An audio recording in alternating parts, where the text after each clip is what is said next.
السلام علیکم ورحمت الله وبرکاته. زړه سره نږدې او د شاهین داستان درنو مینوالو ستړي مشئ، سمه ده، روغ او جوړ به یاست. دا د شاهین داستان په وروستۍ برخه کې در سره یو. قدرمنو، تر دې وړاندې په پرله پسې ډول تاسې تر نن پورې د روژې مبارکې له لومړۍ ورځې څخه تر نن 29مې ورځې پورې په مسلسله توګه د شاهین داستان یوه برخه واورېدله. دا چې نن د رمضان المبارک د میاشتې 29مه ورځ ده، نو زموږ د داستان هم وروستۍ ورځ ده. نن درته د شاهین داستان وروستۍ برخه در اوروم. تاسې تر دې وړاندې د دې داستان 28مه برخه اورېدلې وه. هلته مو اورېدلي وو چې غارناتو په بشپړ ډول د فردیناند د واک لاندې راغله. ابو عبدالله له خپلو نورو سردارانو او کورنۍ سره له غرناطوی څخه رخصت شو.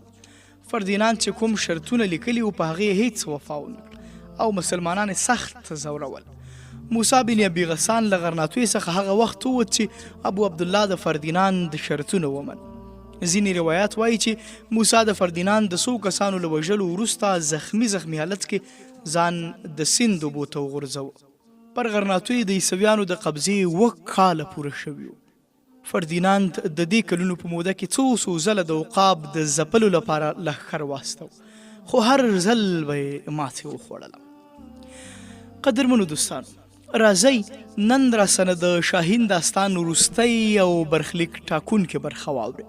هغه برخه راسره واورئ چې پایله معلوموي، نتیجه درته معلومیږي. بدر بن مغیره او د دی نور ملګري څه کیږي، چیرته ځي، د دوی له برخلیکه به په نن وروستۍ برخه کې خبر شو.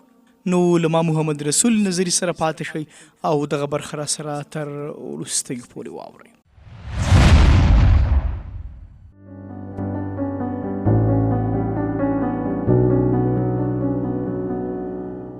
د شپې په 3مه برخه کې ناڅاپه ربیه ویښه شوه. د هغې په کوټه کې مشال بلو او بدر بن مغیره سر ته ولاړو. په زیر زیر یې دې ته کتل. ربیه جګه شوه، کېناستله، ویې ویل ته څه وخت راغلې؟ بدر ویل زه هم دا اوس راغلم او دا دی بیرته ځم. ربیې په سوالیه نظر خپل میړه ته وکتل. بدر ویل ربیې د شمال په محاذ خدای موږ ته بری راکړه. موږ دښمن 10 میله شاته وځغلو، خو چې دلته راغلم د منصور خبر راورسید چې د دښمن یو ډیر لوی پوځ له لویدیځ نه حمله کړې ده. زه اوس هلته ځم، انشاءالله د دې بري نه وروسته به زه ډېرې شپې ارام ویده شم. یوسف څنګه دی؟ ربیې وویل یوسف اوس ښه دی، وړ به ورځې ته به وشکېده، که وایي راویښ به یې کړم. بدر ویل نه ویده یې پرېږده، هغه به اوس زما سره په تګ اصرار کوي. زبیده څنګه ده؟ ربیې وویل زبیده رکه روغه ده، هغه اوس د نکلونو د اورېدو په مینه د یوسف په کوټه کې ویده کېږي. بیا بدر ته وکتل، ویې پوښتل بشیر چېرته دی؟ بدر وویل هغه ټپیان دلته راولي، امید دی تر سبا پورې به راورسېږي. دا ځل زموږ 200 تنه ټپیان او 50 تنه شهیدان شول، خو په بدل کې د دښمن تر 3000 نه زیات پوځیان وژل شوي. ربیې په چوپه خوله خپل خاوند ته کتل. د کلا نه بهر د راغونډو شوي سپایانو شور ماشور اورېدل کېده. ناڅاپه د بلې کوټې ور خلاص شو او یو د 2 کلونو هلک سترګې مخلې راښکاره شو او په منډه یې د بدر غېږې ته ځان ورساوه. بدر پورته کړ، په غېږ کې یې ونیو، په تندي یې ښکل کړ، ویې ویل یوسفه زویه ته ویښ وې؟ یوسف ځواب ورکړ زه زبیدې ویښ کړم، ته بیا روانېږي، زه به دا ځل خامخا در سره ځم. بدر ویل نه زویه، ته تر اوسه وړوکی یې. یوسف ویل ته تل همدا وایې، له زبیدې نه پوښتنه وکړه، ما نن نانځکه پورته وغورځوله او په غشي مې وویشتله. هغې ویل ته اوس لوی شوی، ته اوس جهاد ته تلی شې. بدر ویل نه بچیه، ته تر اوسه له وړوکي لیندۍ سره لوبه کوي، کله چې ته په درنې لیندۍ د غشو ویشتلو شي نو زه به دې بیا له ځان سره بیایم، ته تر اوسه پورې باید له خپلې مور سره پاتې شي. یوسف ویل مګر پلار جانه څو زه لویږم، دا جګړه خو به پای ته نه رسیږي. بدر ویل د کفر او اسلام جګړه هیڅکله هم پای ته نه رسیږي زویه، تر څو یو مسلمان ژوندی وي دا جنگ به دوام لري. زبیده چې 6 کلنه وه د دروازې تر شا ولاړه وه او د دوی خبرې اورېدې.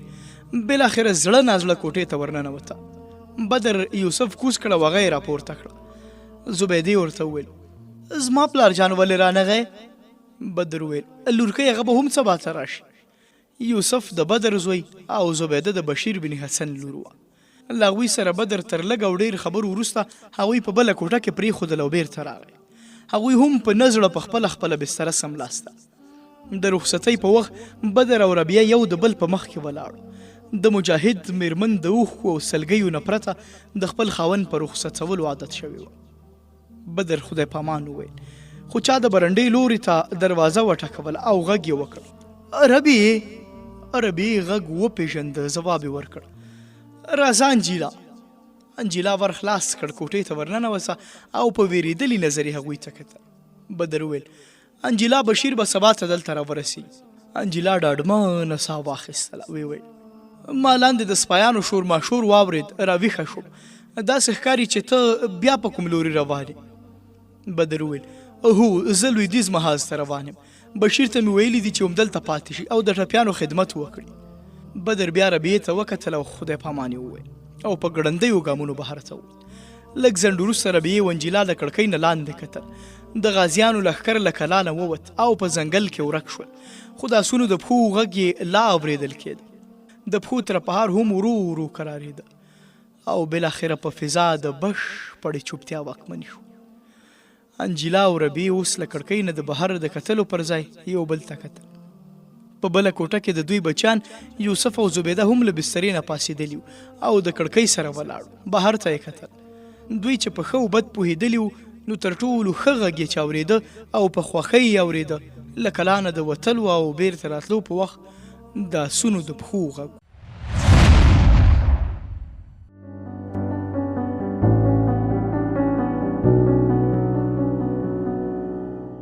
د کلا څو کوټې له ټپیانو ډکې وې.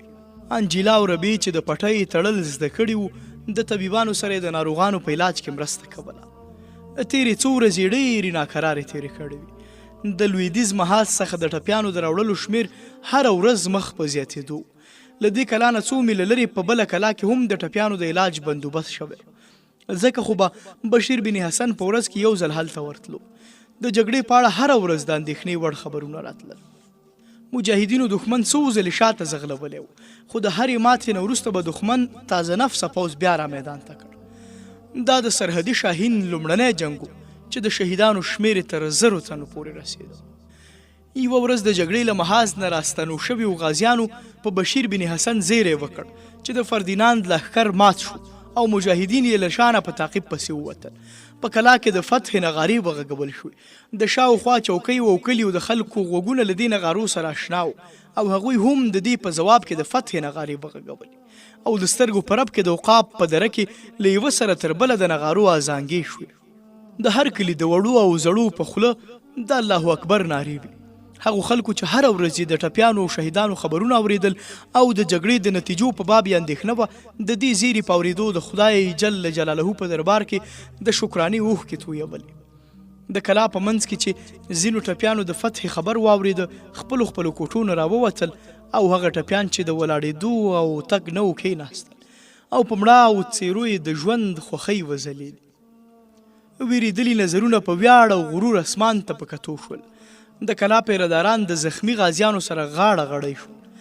ربیعه او انجیلا له خپلو ماشومو بچیانو سره هم د دوهم پوړ په برنډه کې ولاړ او د مجاهدینو احساساتي نارې اورېدلې. لږ ځنډ وروسته د شاوخوا کلیو خلک د فتح د تفصیلاتو معلومولو په خاطر په دې کلا رامات شول. تر ماښامه د خلکو ګڼه ګوڼه وه. د کلیو خلک تر ډېر د خپل ګران لارښود انتظار کوه، خو چې د شپې تر ناوخته د بدر احوال را معلوم نه شو دوی بیرته خپلو کورونو ته ستانه شول. د ماسخوتن له لمانځه نه وروسته بشیر بن حسن له جومات ته ووت او د ناروغانو د کوټې په لورې روان چې د کلا د دروازې نه بهر یې د څو وڅونو د پښو ترپهار واورېد. بشیر ودرېد، د کلا د دروازې په لورې راوکتل. پیردار دروازه خلاصه کړه او 4 تنه سپاره دننه ننوتل. یوه سپاره اس ودروه. له پیردار نه یې پوښتنه وکړه، بشیر بن حسن چیرته دی؟ بشیر بن حسن د هغه غږ واورېد، ویې پېژند. ور وړاندې شو، ویې ویل، ابو محسنه زه دلته یم. ابو محسن وویل، زه ستا د بیولو لپاره راغلی یم، زر تیارېږه، بدر زخمی دی. بشیر وویرېده. پوښتنه یې وکړه، بدر زخمی دی چې چیرته دی؟ ابو محسن وویل، له دې ځایه نږدې 8 کوسه لرې هغه بېسده شو. ځکه مو دلته راوستلی نه شو. هغه د ویالې د پل نه بلې غاړې ته د بربریانو په کلي کې دی. بشیر وویل زه اوس راځم او بیا د دوا د کڅوړې راوړلو لپاره منډه واخیستله. ابو محسن سپایانو ته چې پر دوی ورټول شوي وو د تازه نفس آسونو د زین کولو وویل.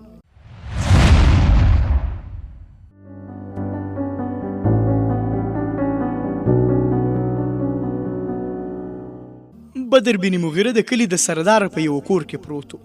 هغه په بستره پروت 3 وارې بېهوښه شو. په کوټه کې د منصور بن احمد 100 تنه ورسره وو. په هغوی کې 2 تنه طبیبان هم وو چې د جګړې له میدان نه له بدر سره راغلي وو.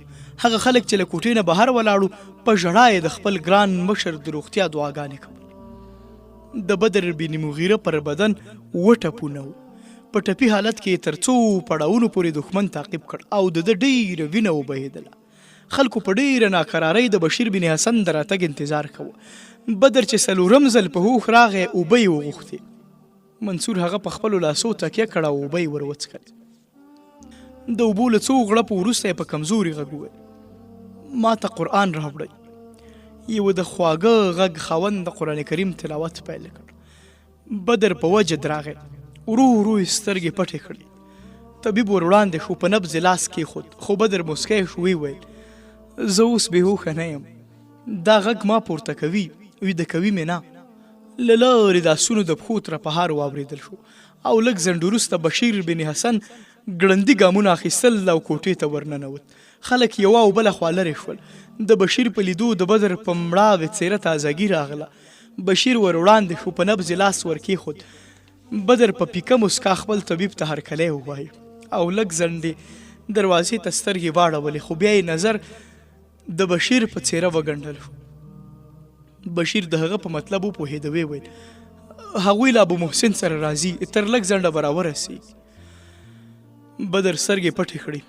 بشیر له منصور او 2 طبیبانو پرته نور کسان له کوټې نه وایستل. بیا یې طبیبانو ته وویل دی بیا بېهوښه کېږي. داسې معلومیږي چې تاسې د وینو په بندولو کې له غفلت نه کار اخیستی دی. یو طبیب ځواب ورکړ هغه د ټپي کېدو نه وروسته تر ډېره پر دښمن پسې ور روانو، ځکه یې موږ په وخت ټپونه ونه تړلی شول. بشیر خپله کڅوړه خلاصه کړه، یو بوتل یې راوایست او دوا یې په پیاله کې واچوله. منصور ته یې وکتل. منصور د بدر سر راپورته کړ او په خپلو لاسو یې تکیه کړ. د بشیر په اشاره یو طبیب شمه د بدر د بسترې سره نږدې کېښوده. بشیر په ځیر د بدر د مخ له کتلو نه وروسته وویل دی په کومه زهرجنه وسله زخمي شوی. زه ټول زخمونه یو ځل لیدل غواړم. د بشیر بن حسن ملګرو یو پر بل پسې له ټولو ټپونو نه پټۍ لرې کړې او د پخپله پر هر یو تازه پټۍ لګول او بیرته یې تړلې. دوی لا د ټپونو له تړلو نه وزګار شوي چې بهر بیا د آسونو د پښو ترپهار شو.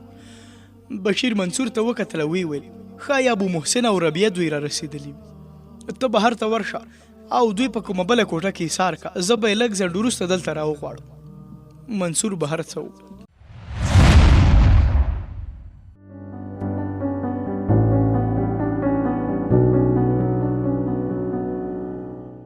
د کور په دوهمه کوټه کې ربیعه او انجیلا ولاړې وې.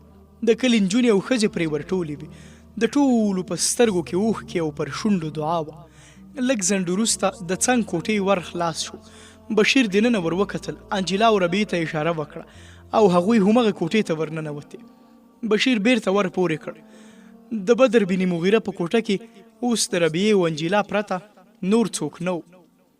دوی 3 واړه د بسترې په شاوخوا کې ولاړ. بشیر د بدر په نبض لاس ورکېښود، ویې ویل ما پر زخمونو د پټۍ تړلو لپاره هغه پخپله بېهوښه کړ. اوس مې د بیرته په ست کولو لپاره دوا ورکړې او اثر یې ورو ورو پرې څرګندېږي. ربیعې په چوپه خوله خپل ټپي مېړه ته کتل. هغه حس چې یوازې له زړه سره یې اړیکې دي، دا د تقدیر له پرېکړې نه خبره کړې. سره له دې چې ځان ته یې تسلي او تمه ورکوله، خو زړه یې لوېده. بدر څو ځلې زګیروی وکړ او بیا یې سترګې وغړولې. ربیعې او انجیلا ته یې وکتل او ویې ویل یوسف او زبیده نه دي راغلي؟ ربیعې وویل ما د هغوی اوس راوستل مناسب ونه بلل، خدای دې تا روغ کړي، سهار ته به راشي. بشیر له خپلې کڅوړې نه یو بل بوتل راویست، په پیاله کې یې دوا واچوله. بدر په کمزوري غږ وویل بشیر نور د دې ضرورت نشته، زما منزل را رسېدلی دی. بشیر وویل ته به که خدای کول روغ شي دا وخوره. بدر ورو کېناست، خوله یې دوا ته وازوله، ویې ویل زه پوهېږم زما طبیب ډېر ضدي دی. بشیر چې په هغه دوا وخوړه نو انجلا ته اشاره وکړه او بیا دوی دواړه بلې کوټې ته ولاړل. ربیه د بدر په اشاره نږدې ورته کېناسته. بدر د هغې لاس په خپل لاس کې ونیو، ویې ویل ربیې ته ما د اور د لمبو په مخ کې مسکی لیدلې وي، خو ته نن غمجنه یې. ما تر اوسه داسې خبره نه ده کړې چې ستا د میړه د شان سره نه لګي. ما په شا ټپ نه دی خوړلی. د قیامت په ورځ به ته زما پر سر شرمنده نه وي. د ربیې له شونډو په درد کې ډوب غږ اوچت شو. زما سالار داسې مه وایه، زه په تا ویاړم. او له دې سره هغه اوښکې چې له ځنډه یې راڅم کړې وي پر باړخوګانو راوبهېږي. بدر وویل ستا د راتلو په باب مې منصور ته څو خبرې کړي، هغه به تاسو مراکش ته ورسوي. دښمن به له دې ماتې وروسته تر ډېره قرار نه کښېني. امکان لري د یخنۍ له تېرېدو وروسته بیا یرغل راوړي. په داسې حالاتو کې امکان لري مجاهدین شاته شي او په غرونو کې چریکي جګړې پیل کړي. په داسې جګړو کې د ښځو او ماشومانو د ساتنې مسله مهمه وي. ځکه ما منصور ته ویلي چې ټولې ښځې او ماشومان مراکش ته ورسوي. ربیې وویل نه زه هجرت نه کوم. زما باور دی چې خدای به تا روغ کړي، خو که خدای ته دا منظوره نه وي نو ما ته به د دې خاورې ازغي چې ستا وینې پرې څڅېدلي د مراکش له ګلانو نه ګران وي. بدر زګیروی وکړ، تر لږ ځنډه یې سترګې پټې کړې او بیا یې ربیې ته وکتل. ویې ویل ربیې ما د یو هدف لپاره د خپلو ملګرو قرباني غوښته، خو زه پر دې پوهېږم چې زما نه وروسته به زما ملګرو ته تر ټولو لویه مسله زما د مېرمنې او زوی ساتنه وي. هغوی به په ځنګلونو او غرونو کې د مقابلې پر ځای زما د کور په پیره کې ځانونه قربانوي. که ته هغوی منع کوي هم دوی به دا کار کوي، خو که ستا نه ډاډه شي نو دوی به د هغه هدف لپاره جګړې او مقابلې ته دوام ورکړی شي چې ما د هغوی لپاره توره اوچته کړې وه. ته که وغواړې نو په مراکش کې هم د دوی لپاره ډېر خدمت کولی شي. له دې ځایه د ماشومانو او ښځو د ایستلو لپاره ډېرو کښتیو ته ضرورت دی. له دې پرته به ته د مراکش خلک له مهاجرو ماشومانو او تورسریو سره مرستې ته چمتو کړي. زما باور دی چې د مراکش امیران او واکمنان به ستا غږ ته لبیک وایي. ربیې که ته د هغه ځایه کوم پوځ هم راوانستولی شي نو ستا لخوا به دا بس وي چې زما د هغو ملګرو بچیان او تورسرې یو خوندي ځای ته ورسوي چې پخوا شهیدان شوي دي. ته د هغوی پالنه وکړه. ته هغه یتیمان داسې وروزه چې لوی شي جهاد وکړی شي. کیدای شي په هغوی کې څوک طارق او عبدالرحمن شي. ربیې وویل زه ستا د امر اطاعت کوم. بدر وویل دا زما هیله د امر نه دی. ربیې ورته وویل ستا دا هیله به ترسره شي. بدر ورغبرګه کړه. یوسف د دې وړ کړه چې د خپلو پلرونو نوم روښانه وساتي. د ربیې په سترګو کې اوښکې ډنډ شوې وې. یوسف به ستا نوم نه بدوي. خو بدر وویل خو څه؟ ربیې ورغبرګه کړه. یوسف ته لا تر اوسه څو کاله د پلار د سر سیوری ضروري دی. زما باور دی چې خدای به ستا سیوری له سره نه اخلي. ته به روغ شي، ته به ژوندی کېږي، قوم تا ته ضرورت لري. ربیې په زوره زوره وژړل.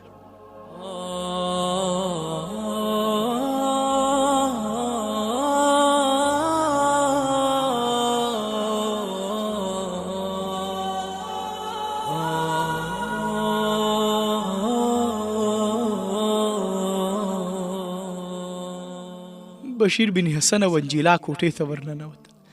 ربیې خپلې اوښکې پاکې کړې، ودرېده او ویې ویل ما وبښئ. بدر د یوې غمجنې مسکا نه وروسته سترګې پټې کړې. تر سهاره بدر بن مغیره څو ځلې بېهوښه شو. د شاوخوا کلیو په زرګونو تنه پر دې کور راغونډ شوي وو. د سپایانو د قافلې سره یوسف او زبیده هم راورسېد. د لمر ختونه لږ وروسته بدر بن مغیره پر خپلو شاوخوا دوستانو وروستی نظر وغورځاوه او بیا یې سترګې پټې کړې. په کمزوري غږ یې وویل منصوره زه خپل نیمګړی کار تا ته سپارم. ته تر هغه وخته د دښمن پام ځان خواته واړوه تر څو د هېواد ټول مسلمانان مراکش ته نه وي رسېدلي. که ته وسله وغورځوې نو دښمن به ډاډه شي او خپل ټول ځواک به د مسلمانانو په عامه وژنه په کار واچوي. بشیره په مراکش کې یتیمانو کونډو مهاجرو ته د پناه ځای پیدا کولو ذمواري تا ته سپارم. تا ته به دلته هم ضرورت وي، خو دا کار ډېر ضروري دی. ابو محسنه، زما باور دی چې ستا په موجودیت کې به منصور داسې نه احساسوي چې یوازې دی. زما وخت پوره شو، زما منزل ما ته ښکاري. انا لله و انا الیه راجعون. د وروستیو الفاظو نه وروسته بدر تر ډېره ځنډه د شهادت کلمه تکراروله. د هغه غږ ورو ورو خپ کېده تر دې چې شونډې وخوځېدې، خو غږ یې نه و. پرې راچاپېرو دوستانو ګمان کوي چې ویده شو. طبیبانو فکر کوي چې بېهوښه دی.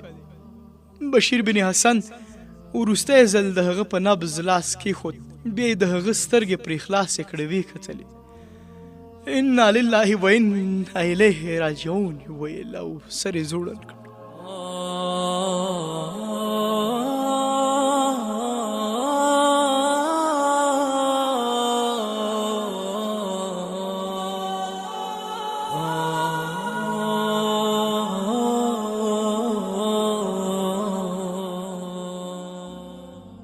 دوه میاشتې وروسته څو کښتۍ چې ښځې او ماشومان پکې سپاره وو د اندلس له ساحل نه د مراکش په لورې روانې وې. په یوه کښتۍ کې له بشیر بن حسن سره انجیلا، ربیعه، یوسف او زبیده سپار. د ختیځ افق نه لمر راختلی و. دا هماغه لمر چې د اندلس پر ساحل یې د اسلام د غازیانو لومبنۍ کښتۍ لیدلې وې. دا هماغه لمر چې نږدې 800 کاله یې په حیرانۍ سره په اندلس کې د مسلمانانو د عروج پړاوونه لیدلي وو. دا هماغه لمر چې په پراخه سینه یې د طارق او عبدالرحمن د وارثانو د جلال او دبدبې داستانونه لیکو. دا هماغه سمندر چې څپو یې د غازیانو ولولې تازه کولې او پارولې. خو نن دې سمندر او دې لمر د هغه قوم د لوڼو په سترګو کې د بېکسۍ او بېوسۍ اوښکې لیدې چې شهیدانو یې د خپلو وینو په څاڅکو د اندلس خاورې ته تازګي او سمسورتیا وربخلې وه. د زمانې د بدلونونو دې چوپ نندارچي د وخت لمن ونیوله او پوښتنه یې کوله چې آیا دا هماغه ولس دی چې وینې د الحمرا په سرو ډبرو کې ځلیږي. ربیعه د کښتۍ په یوه څنډه کې ولاړه وه. د اندلس د ساحل وروستۍ ننداره یې کوله.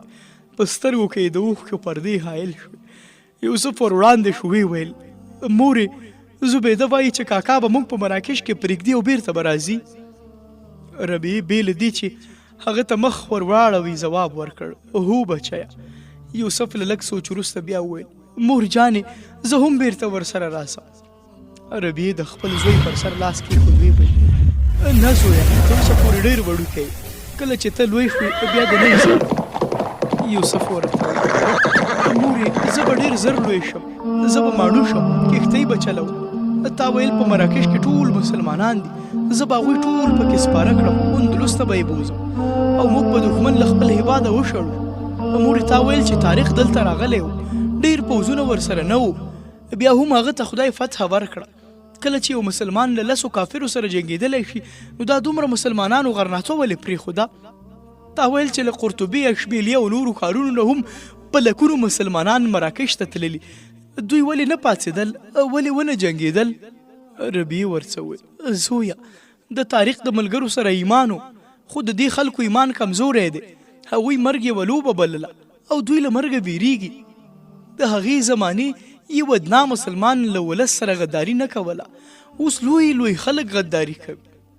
له ربیعې نه څو ګامه لرې زبیدې له انجیلا نه پوښتل مورې، یوسف وایي زه به د بیړۍ کپتان شم او مراکش نه به ډېر لوی پوځ اندلس ته راولم. انجیلا وویل هو لورې، یوسف رښتیا وایي. زبیدې ورغبرګه کړه زه هم ورسره ځم مورې. انجیلا وویل لورې، ته به له هغه سره څه وکړې؟ زبیدې ورته وویل زه به د ټپیانو زخمونه تړم مور جانې، زه به غشي ویشتل هم زده کړم. انجیلا ډېره ښه ده لورې. د کښتۍ په بله څنډه کې د همدې بیړۍ د مراکش کپتان له بشیر بن حسن سره خبرې کولې. د بدر بن مغیره د وروستۍ فتح او شهادت په باب له څو پوښتنو وروسته بیا وپوښتل تاسو به دا جګړه تر څه وخته جاري ساتئ؟ بشیر بن حسن ځواب ورکړ تر کومه مو چې په رګونو کې وینه وي، زموږ په زړونو کې به د شهادت هیله پاتې وي. کپتان وویل زه ستا احساسات ستایم، خو تاسو دا فکر نه کوئ چې ستاسو جګړه به د پاس اندلس مسلمانانو ته مشکلات پیدا کوي؟ بشیر وویل نه، بلکې موږ داسې ګڼو که مو تورې په تیکو کې نه ننوتلې نو پر هغوی به د ظلم لاس ډېر په سختۍ اوچت شي. کپتان وویل ستاسو د یو وړوکي ډلګۍ د جهاد نتیجه به څه وي؟ بشیر وویل د غازیانو د جګړې 2 نتیجې وي، فتح یا شهادت. کپتان وویل زما په ګمان ستاسو د فتح پر ځای د شهادت امکانات ډیر دي. بشیر ورغبرګه کړه بیا هم موږ په تاوان کې نه یو. په اندلس کې چې د مسلمانانو کوم باب زموږ په وینو وکښل شي هغه به له دې باب نه ډیر بیل وي چې د غرناطوي خلک اوس د بېوسۍ په اوښکو لیکي. راتلونکي نسلونه به زموږ د تاریخ د باب په لوستلو له شرمه خولې نه وي. زموږ په برخه به د ذلت ژوند نه وي. کپتان وویل که پروردګار ته زموږ ښه ژوند منظور وای نو موسی غوندې مجاهد به نه ناکامېده او له هغه نه وروسته به د غازیانو پاتې ځواک د بدر بن مغیره له مشرتابه نه محرومېد. بشیر په غوسه شو ویل څوک وایي چې موسی په خپل مقصد ناکام شو؟ د غرناطوي د خلکو ماته د موسی ماته نه ده، دا د هغو غدارانو وطن پلورو ماته ده چې د عزت په مرګ د ذلت ژوند خوښ کړ. دا د ابو عبدالله ماتې وه، د هغو علماو او امیرانو ماتې وه چې په دې دنیا کې د څو ورځې ژوندي پاتې کېدو لپاره دایمي ذلت او رسوایي ومنله. موسی یو مسلمانو د یو مسلمان په څېر ژوند وکړ او د مؤمن په مرګ مړ شو. او ته چې ګمان کوي چې تقدیر ته زموږ ښه ژوند منظور نه دی هم تېروتلی. پروردګار د مسلمانانو په ډېر لږ شمېر پیړۍ د رحمتونو او نعمتونو باران وکړ. موږ د دنیا تر ټولو لویو ځواکونو ته ماتې ورکړې. آیا دا د تقدیر لورینه نه ده چې د شاهین په دره کې د ګوتو په شمار غازیانو کلونه د ظلم او بربریت د سیلاب مخه نیولې ده؟ آیا دا د پروردګار نعمت نه دی چې هغه یو داسې ولس ته چې ټولنیز اخلاق او کرکټر یې تباه شوی یو ځل بیا پر سمه لاره د ګام اوچتولو لپاره موسی او بدر غوندې مشران ور وبخل؟ که ولس له داسې خلکو سره هم غداري او دوکه وکړه نو په دې کې د تقدیر څه قصور؟ په ولس کې اوس هم داسې خلک شته چې مایوسي او ماته نه پیژني. دغه خلکو د ولس وروستی مورچل ساتلی دی. دغه خلک یوازې د اندلس خلکو ته نه د نړۍ ټولو مسلمانانو ته غږ کوي چې راشئ د کفر او اسلام په دې جګړه کې زموږ سره یو ځای شئ. د دې غازیانو غږونه به تر وروستۍ شیبې پورې له مراکش نه تر ترکستان پورې د مسلمانانو راپاڅولو هڅه کوي. دغه غازیان به په همدې تمه جګړه کوي چې یو ورځ به یې ورونه د غفلت له خوبه راویښ شي، یوه ورځ به یې مجاهدین مرستې ته راودانګي. که اسلامي نړۍ را په هوش نه شوه نو بیا به هم د اندلس د مسلمانانو تباهي د دوی پر غاړه نه وي چې په خپلو وینو د بشر په تاریخ کې دا کرښې ولیکي چې کله چې ټول مسلمانان ویده وو د اندلس په یوه ګوښه کې څو سرخندویانو د حرم ساتنه کوله. کپتان له لږ سوچ وروسته وویل آیا زه ستاسې له ډلې سره یو ځای کېدی شم؟ بشیر ځواب ورکړ تا ته زما د اجازې ضرورت نشته، له خپل زړه سره مشوره وکړه. کپتان وویل ما له خپل زړه سره مشوره کړې ده. غازیانو د نوي لارښود منصور احمد تر لارښوونې لاندې تر کلونو پورې جګړې ته دوام ورکړ. د شاهین دره تر ډېرې مودې د دوی په وینو رنګینه په وار د دوی تورې د ظلم او وحشت د سیلاب مخې ته د سکندر دیوال شو. کله به د دې سیلاب د څپو له زوره په شا تګ ته اړ شول او کله به د دغه سیلاب څپې د عزم او همت له کمرونو سره تر ټکر وروسته بیرته په شا ولاړ. خو اسلامي نړۍ ویده وه. د مراکش مسلمانان په خپلو بیابانونو کې خوښ وو. د مصر مسلمانان د نیل په ساحل خوښ ویده وو. ترکانو د قسطنطنیې د دیوالونو شاته ارګمي ایستل. عرب د خپلو خرماو په باغونو کې مستو او د هندوستان واکمن د عشقېدو په جوړولو بوخت. دغه خلک تر کلونو پورې توره په لاس وو. خو له مراکش نه کوم یوسف بن تاشفین، له مصر نه کوم صلاح الدین ایوبي، له ترکستان نه کوم ملک شاه، له عربو کوم محمد بن قاسم او له افغانستان کوم محمود غزنوي د دوی مرستې ته ورنغی. د اندلس ځمکه د شهیدانو په وینو رنګېدله او د جبل الطارق غرونه او کمرونه د جنوب او ختیځ له لورې د کښتۍ د راتګ په انتظار، تر څو چې منصور او د هغه ملګري له دښمن سره په جګړه او د پاتې اندلس د مسلمانانو لپاره لږ او ډېرې د هجرت لارې خلاصې. د مجاهدینو شمیر ورو کمیده. بیا هم تر 3 نسلونو پورې جګړې ته دوام ورکړ. دا جګړه هغه وخت پای ته ورسېده چې د غازیانو د رګونو وروستی څاڅکي وینه هم وڅڅېد. توره هغه وخت بېوسه شوه چې د راپورته کولو لاس یې غوڅ شو. له هغه وروسته د وحشت او بربریت توپان په نوي ځواک راپورته شو. په اندلس کې نور د مسلمانانو لپاره له اور، وینو، اوښکو او سلګیو پرته هیڅ نه. د اندلس په مسلمانانو څه تیر شول؟ په هغوی کې څو لکه وو چې له شړلو نه وړاندې یې وړوکي اولادونه ترې واخیستل، څو زره وو چې ژوندي وسوځول شول، څومره وو چې ډېرې بدې شکنجې ورکړل شوې او ووژل شول. د هغو ښځو شمېر څومره وو چې په ډبولو کې ووژل شوې. تاریخ موږ ته د دې ټولو پوښتنو ځواب راکوي، خو موږ ته پر دې دردناکو پیښو د خبرېدو لپاره د تاریخ پاڼو اړولو ته ضرورت نشته. موږ د حال په هنداره کې د ماضي تصویر لیدلی شو. په اندلس کې له 800 کاله حکومت وروسته اوس هلته یو مسلمان هم نشته. د قرطبي، اشبیلي او غرناطوي جوماتونه اوس هم هلته شته، خو د اذان ورکولو ژبې د تل لپاره هلته چوپې دي. د غرناطوي د مشرانو غلطي تر څو تنو پورې محدوده پاتې نه شوه. دا د یوه ولس ټولنیزه اشتباه ثابته شوه او نن د الحمرا دیوالونه د حال په ژبه وایي چې تقدیر د کوم قوم ټولنیزه ګناه نه بخښي.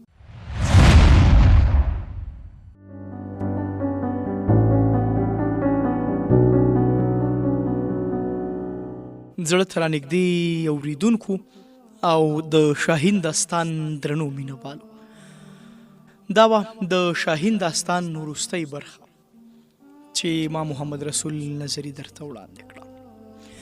له دې سره د شاهین داستان په بشپړ ډول پای ته ورسېد. پاک الله مو مل شه. مسلمه امت په خپلو دعاګانو کې مه هېروئ. د خپل والدینو ډېر ډېر احترام کوئ. د الله په امان.